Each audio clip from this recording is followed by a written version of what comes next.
Good morning. तो आज हूँ तमने खास करीने कोश विषे अगत्यनी माहिती आपवा जई रही छू। हवे ज्यारे पहेलामां पहेली वात आवे कोषनी, तो आपने खबर छे कि भाई कोष एना मुख्यत्वे बे प्रकार छे, એટલે આમ તો ત્રણ પ્રકાર છે, પણ એમાં બી અગત્યના બે પ્રકાર છે। એક પ્રોકેરિયોટિક, રાઈટ, જેને આપણે કહીએ છીએ આદિકોષ કેન્દ્રી કોષ, અને બીજું યુકેરિયોટિક, જેને કહેવાય સુકોષ કેન્દ્રી કોષ। હવે આદિકોષ કેન્દ્રીની વાત કરીએ તો આપણને ખબર છે કે આદિ, પ્રો એટલે પ્રાઇમરી, જેમાં પ્રાથમિક કક્ષાનું કોષ કેન્દ્ર હોય એને આદિકોષ કેન્દ્રી કહેવાય।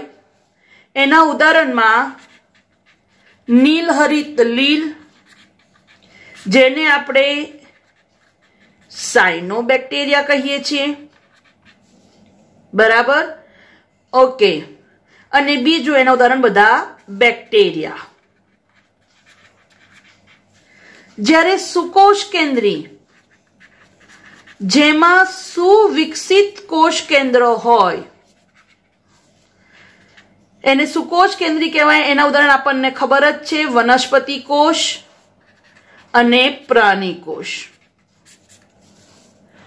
હવે ખાસ ધ્યાન રાખવા જેવી વસ્તુ કહું છું કે તમે જ્યારે કોષની વાત કરો છો તો કોઈ પણ કોષ હોય એને મુખ્યત્વે ત્રણ ભાગમાં વહેંચી શકાય। આ ત્રણ ભાગમાં સૌથી બહાર આવેલું હોય છે આવરણ, ત્યાર પછી પ્રવાહી સ્વરૂપે જેને કહીએ છીએ કોષ રસ, અને સૌથી અંદર કોષ કેન્દ્ર। તો હવે હું તમને આ ત્રણ વિશે થોડું ડિટેલમાં સમજાવું છું। આકૃતિમાં તમને ત્રણ સ્તર ખબર પડી ગઈ। સૌથી બહાર આવરણ, જે બાકીનો વિસ્તાર કોષ રસ, અને મધ્યમાં કોષ કેન્દ્ર। તો ચલો જોઈએ હવે આ ત્રણ સ્તરો વિશે। તો ત્રણ સ્તરોમાં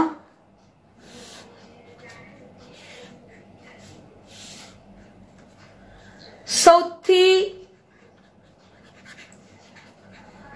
બહારનું આવરણ, જે સૌથી બહારનું આવરણ હોય છે એને પટલમી આવરણ કહેવાય। સૌથી બહાર આવરણ અથવા તો જેને પટલ કહીએ છીએ। તો જે સૌથી બહારનું આવરણ છે, એકચ્યુઅલી આ આવરણ બે સ્વરૂપે હોય, કોષ દિવાલ અને બીજું હોય છે કોષ રસ પટલ। હવે આપણને ખબર છે કે જ્યારે આપણે વનસ્પતિ કોષની વાત કરીએ તો વનસ્પતિ કોષમાં કોષ દિવાલ હોય છે, અને પ્રાણી કોષની વાત કરીએ તો એમાં કોષ રસ પટલ હોય છે। પણ આપણને એ પણ ખબર છે કે પ્રાણી કોષમાં ફક્ત કોષ રસ પટલ હોય, પણ વનસ્પતિ કોષમાં કોષ રસ પટલ પણ હોય છે કોષ દિવાલની અંદરની તરફ। તો આના પરથી આટલું ખાસ ધ્યાન રાખવાનું છે કે જ્યારે કોષ દિવાલની વાત કરીએ તો સામા જોવા મળે તો વનસ્પતિ કોષ, લીલ અને ફૂગ, એમાં કોષ દિવાલ જોવા મળે। પણ તમે જ્યારે ખાસ કરીને પ્રાણી કોષની વાત કરો તો એમાં કોષ રસ પટલ, પણ આ ઉપરાંત સર્વત્ર, મતલબ કે જેમ કે મેં તમને સમજાવ્યું કે વનસ્પતિ કોષ, એમાં પણ કોષ દિવાલ તો છે જ, સોરી, કોષ રસ પટલ પણ છે કોષ દિવાલની અંદરની બાજુએ। એટલે કોષ દિવાલ બધામાં જોવા મળતી નથી, પણ બધામાં યુનિવર્સલ શું જોવા મળે? કોષ રસ પટલ। હવે બીજી વાત કરે છે કોષ રસની. બીજી વાત કોની કરીએ છીએ? કોષ રસની, જે કોષનો મુખ્ય ભાગ છે અને જ્યાં બધી જ કોષીય ક્રિયાઓ થાય છે. કોષની બધી જ ક્રિયાઓ ક્યાં થાય છે? કોષ રસમાં. અને એ સમજાવું છું. અને ત્રીજો ભાગ છે કોષ કેન્દ્ર. તો તમને આ 3 ભાગની ઇન્ફોર્મેશન ખબર હોવી જોઈએ કે કોષની વાત કરીએ તો કોષમાં આ 3 વસ્તુનો અભ્યાસ આપણે કરવાનો આવે. હવે કોષ રસની વાત કરીએ તો કોષ રસ એકચ્યુઅલી કોષ રસમાં આવેલી હોય છે વિવિધ અંગિકાઓ. આપણને અંગિકાઓનું નામ ખબર છે, કનાભ, સૂત્ર, હરિતકણ, રિબોઝોમ. આ જે અંગિકાઓ છે એ 2 પ્રકારે હોય. પટલ યુક્ત અંગિકા, મતલબ કે જેની આસપાસ પટલમય આવરણ આવેલું હોય એને કહેવાય પટલ યુક્ત અંગિકા. તો બીજો પ્રકાર છે પટલ વિહીન અંગિકા, જેમાં પટલ આવેલું હોતું નથી.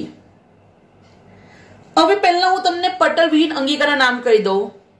તો પટલ વિહીન અંગિકામાં આવે એકદમ ફેવરિટ રિબોઝોમ, તારા કેન્દ્ર, કશા. આ બધી પટલ વિહીન અંગિકા છે. બરાબર? ઓકે. આ ઉપરાંત કોષરસ કંકાલની વાત કરો તો એ પણ પટલ વિહીન અંગિકા છે. કોષરસ કંકાલ આ બધું આપણે ડિટેલમાં જોવાનું છે. હવે પટલ યુક્તની વાત કરીએ તો પટલ યુક્ત જે અંગિકા છે એના પાછા 2 પ્રકાર પડે છે. એક પટલ ખરું પણ કાં તો એ એક સ્તરીય હોય, કાં તો પટલ કેવું હોય? દ્વિસ્તરીય પટલ. ફક્ત એક જ સ્તરનું પટલ હોય, કાં તો પટલ કેટલા સ્તરયુક્ત હોય? દ્વિસ્તરયુક્ત હોય. હવે જે એક સ્તરીય પટલ ધરાવે છે એના નામ છે ER, જેને એન્ડોપ્લાઝમિક રેટિક્યુલમ કહેવાય, જેને કહેવાય અંતઃકોષરસ જાળ. બીજું ઉદાહરણ છે એનું ગોલ્ગી કાય. ત્રીજું ઉદાહરણ લાઇસોઝોમ. નેક્સ્ટ ઉદાહરણ રસધાની. તો આ બધા એવી રચના કે જેમાં પછી પેરોક્સિઝોમ અંગિકા. આ બધા એક સ્તરીય આવરણ ધરાવે છે. જ્યારે દ્વિસ્તરીય આવરણ ધરાવે કનાભ સૂત્ર, હરિતકણ, કોષ કેન્દ્ર, જે દ્વિસ્તરીય અંગિકાઓ ધરાવે છે.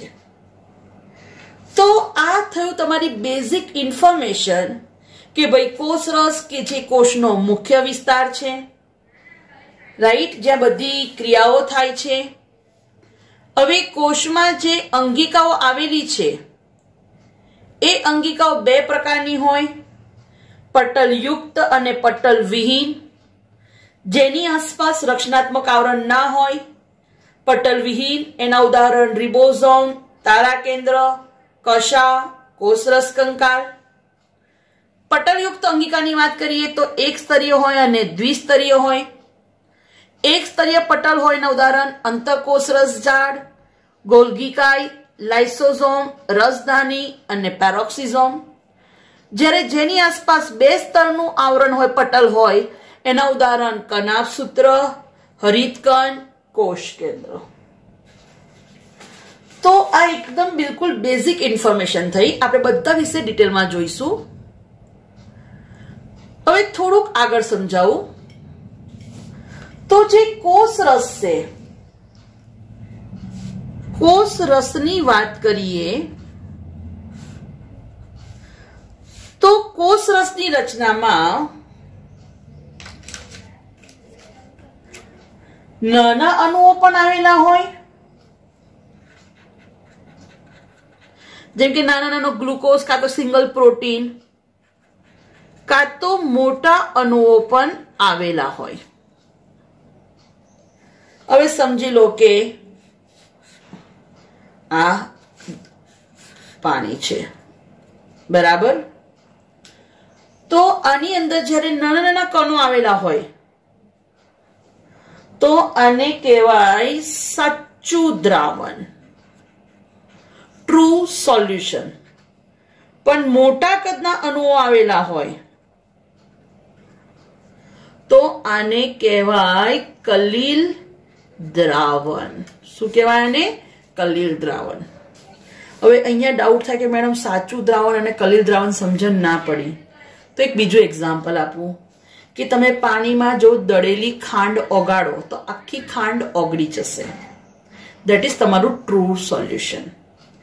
પણ એ જ પાણીમાં જ્યારે તમે ખાંડના ગાંગડા, ખબર છે ને આપણે પેલી પીળી સાકર આવે, જ્યારે તમે એને ઓગાળો છો તો ઓગળશે ખરી, પણ થોડાક એના કણો બાકી રહેશે, બરાબર ને? તો એમાં જ્યારે કલીલ કણો જોવા મળે તો એવા દ્રાવણને કહેવાય કલીલ દ્રાવણ. તો સાચું દ્રાવણ અને કલીલ દ્રાવણ. આ એક્સ્ટ્રા ઇન્ફોર્મેશન છે, પણ ક્યાંક શબ્દો આવે તો ધ્યાન રાખજો. હવે કલીલ દ્રાવણની વાત કરીએ તો કલીલ દ્રાવણ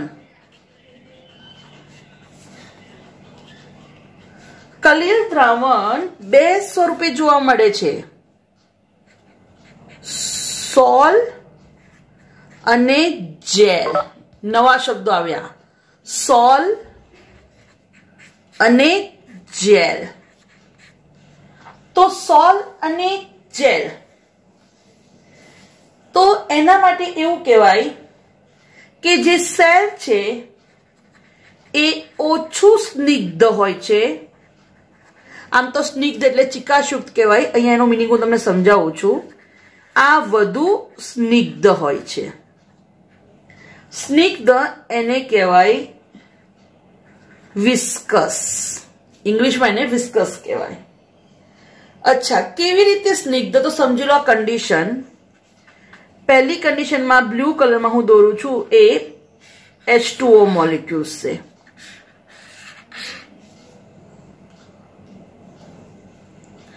અને અહીંયા જુઓ આ દ્રાવ્યના અણુઓ છે. તો તમે જોઈ શકો છો કે અહીંયા દ્રાવ્યના અણુઓ જે પિંક કલરમાં દોર્યું છે એની કમ્પેરમાં પાણીનું પ્રમાણ વધારે છે. તો આ તમને સોલ્યુશન કેવું જોવા મળે છે? વિસ્કસ, મતલબ કે થોડું પ્રવાહી સ્વરૂપે વધારે જોવા મળે છે. જ્યારે જેલમાં શું હોય છે કે પેલા મોટા કણો વધારે હોય છે, બરાબર, જેલી સ્વરૂપમાં, અને વચ્ચે વચ્ચે H2O ના અણુ રહેલા હોય છે. તો આ થશે જેલ સ્વરૂપ. તમે જ્યારે કોષને દોરો ને, કોષની આકૃતિ, તો કોષમાં બહારની તરફ જે કોષરસ હોય ને, બહારની તરફનો કોષરસ ખરેખર જેલ સ્વરૂપે હોય, મતલબ કે ત્યાં પાણીનું પ્રમાણ ઓછું હોય. અને અંદર જે કોષરસ હોય ને એ કયા સ્વરૂપે હોય? સોલ સ્વરૂપે. આ ધ્યાન રાખજો. હવે થોડુંક એનાથી આગળ કહું કે આ તો મેં તમને કોષ રસ કીધું.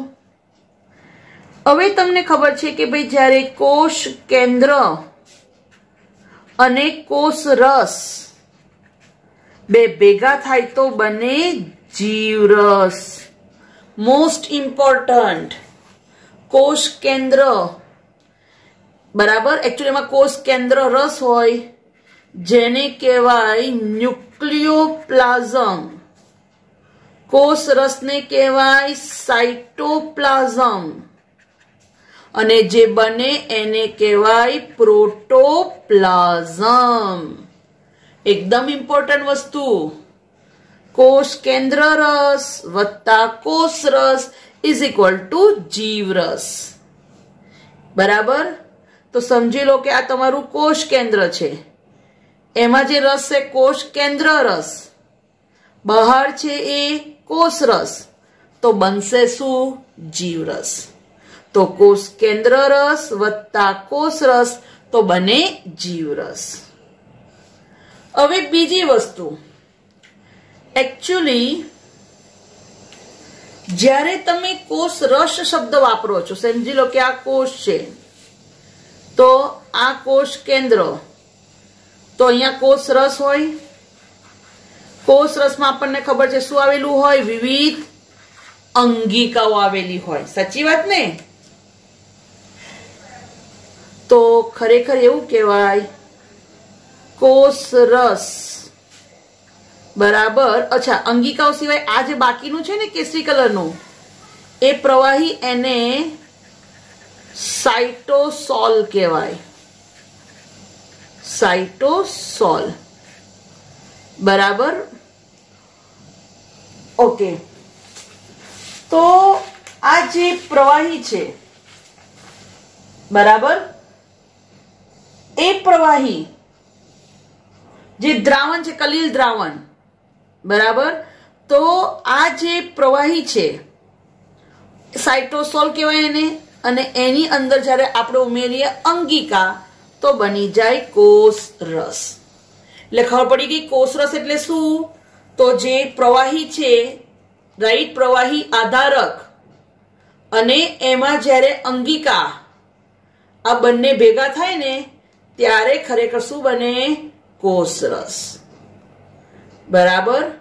તો આ વસ્તુ બી સમજજો કે ભાઈ ખરેખર કોષ રસ એની રચનામાં પ્રવાહી હોય છે, રાઈટ, આધારક દ્રાવણ હોય છે, તમે સાઇટોસોલ કહો અથવા તો આધારક કહો, અને અંગિકા બરાબર. તમે સાઇટોસોલ અથવા શુદ્ધ ગુજરાતીમાં આધારક કહી શકો, અને એની સાથે અંગિકા જોડાય તો બને કોષ રસ બરાબર. તો આ વસ્તુ ભૂલતા નહીં. આ તો ખાસ ખબર હોવી જોઈએ કે કોષ કેન્દ્ર વત્તા કોષ રસ ભેગું થઈને બનાવે જીવરસ. કોષ રસ એમાં મેઇન હોય છે આખું આવું પ્રવાહી આધારક, અને અંદર હોય છે અંગિકા. એટલે કોષ રસ એટલે ખબર પડી ગઈ પ્રવાહી આધારક. તમે સાઇટોસોલ કહો અથવા એને આધારક કહો, તો આધારકની અંદર અંગિકા બંને ભેગા થાય ત્યારે બને કોષ રસ. તો કોષ રસ ઇઝ ઇક્વલ ટુ આધારક વત્તા અંગિકા. તો આધારક અને અંગિકાઓ ભેગી થાય ત્યારે બને તમારો કોષ રસ બરાબર. અને ત્રીજો ભાગ છે કોષ કેન્દ્ર. તો આપણને ખબર છે કે કોઈ પણ કોષ હોય બરાબર, એનું નિયામકી કેન્દ્ર કહેવાય કોષ કેન્દ્ર. આપણને ખબર છે કે વનસ્પતિ કોષમાં કોષ કેન્દ્ર એક બાજુએ હોય અને પ્રાણી કોષમાં કોષ કેન્દ્ર વચ્ચોવચ્ચ હોય. એનું કારણ ખબર છે કે વનસ્પતિ કોષ એમાં મોટી રસધાની હોય છે, એટલે કેન્દ્રનો વિસ્તાર કોણ રોકે છે? રસધાની. જ્યારે પ્રાણી કોષમાં રસધાની કેવી હોય છે? નાની હોય છે બરાબર. તો કોષ કેન્દ્ર એની રચનામાં બે પડનું આવરણ હોય. આ બેવડા પડના આવરણ જેને કહેવાય કોષ કેન્દ્ર પટલ. કોષ કેન્દ્રને આવરતું પટલ, ધેટ ઇઝ કોષ કેન્દ્ર પટલ. એમાં જે કોષ કેન્દ્રમાં જે રસ આવેલો છે એને કહેવાય કોષ કેન્દ્ર રસ. આ ઉપરાંત એમાં ઘટ્ટ કણિકા આવેલી છે જેને કહેવાય કોષ કેન્દ્રિકા. અને બીજું આવેલું છે તમારું જનીનિક દ્રવ્ય બરાબર. તો આ મેં તમને એકચ્યુઅલી કોષની રચનામાં જે મેઇન બેઝિક ઘટકો હોય એના વિશે સમજાવ્યું બરાબર. ખરેખર ત્રણ વસ્તુ ખબર હોવી જોઈએ કે પટલ કોને કહેવાય, કોષ રસ કોને કહેવાય અને કોષ કેન્દ્ર કોને કહેવાય. હવે જ્યારે કોષ કેન્દ્રની વાત કરો તો તમને ખબર છે કે કોષ કેન્દ્રિકા રાઈટ, કોષ કેન્દ્રિકા જે રિબોઝોમલ આરએનએ નું સંશ્લેષણ કરે છે. અને રિબોઝોમ એટલે ખબર છે ને, પ્રોટીનની ફેક્ટરી. બરાબર, તો નાની નાની વસ્તુ ખાસ ધ્યાન રાખજો. બરાબર, ઓકે.